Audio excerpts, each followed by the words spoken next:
Hi everyone, I'm Corey, and today I'm gonna tell you some of the good advice that I received and that have helped me in my life as a chronically ill person. The first one is writing, noting my symptoms, analyzing them, seeing if there's improvement or not. That is so helpful, especially if you feel you have a new symptom, but you're not sure if it's there for a week or to stay long term. You can also see if your treatment or routines impact your symptoms or not. The second one was to find a way to dissociate myself from my symptoms and condition. I know, most of the time I'm talking about EDS, so much that it's kind of my whole personality. And yes, I am chronically ill. That's part of my identity. I'm living my life through my conditions. I can't just put it aside and ignore it like a bag. It won't work long term. But I'm not only that, I also like Naruto, to read, to do things that nourish me and make me who I am. Taking a step back and dissociate myself from my symptoms is not to remember that I'm not only my illnesses.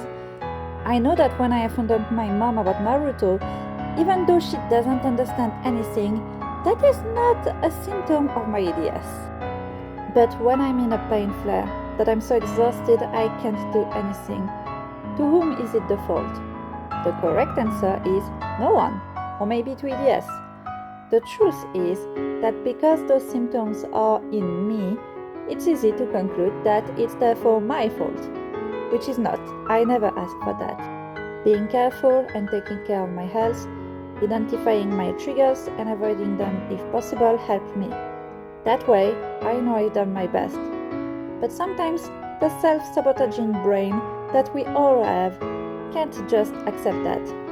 So instead of letting my brain deciding that I am the problem, I use my imagination, like for my pain monster. And when I was a teen, I decided to give names to part of my body that hurted me the most, especially those freaking back ribs who love to sublux. One had the name of my German teacher, who made me jump with his big voice almost every classes, subluxing my rib in the process. I also named my anoralgia Schwarzenegger when it started to be bothering me. It was easier for me to picture them as separate entities than me to emotionally process the pain. My third advice would be related to my bullet journal. It is related to my first advice to track and follow everything, and I've made many videos this EDS Awareness Month to talk about the subject. But before I started my bullet journal, I took at least 1 year of watching videos on the subject without wanting to start, because every bullet journal on internet was so cool and I'm bad at drawing. Funny enough, that advice was given by the first zebra I met outside my family a few months after my diagnosis. She told me to not think, just take a pen, a notebook, and try.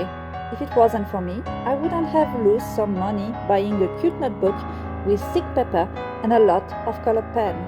I started the day after that discussion. Now, I'm at my 10th bullet journal and I can't see my life without it. If you want to, share an advice that you had and that helped you in the comment. Until then, lots of spoons everyone.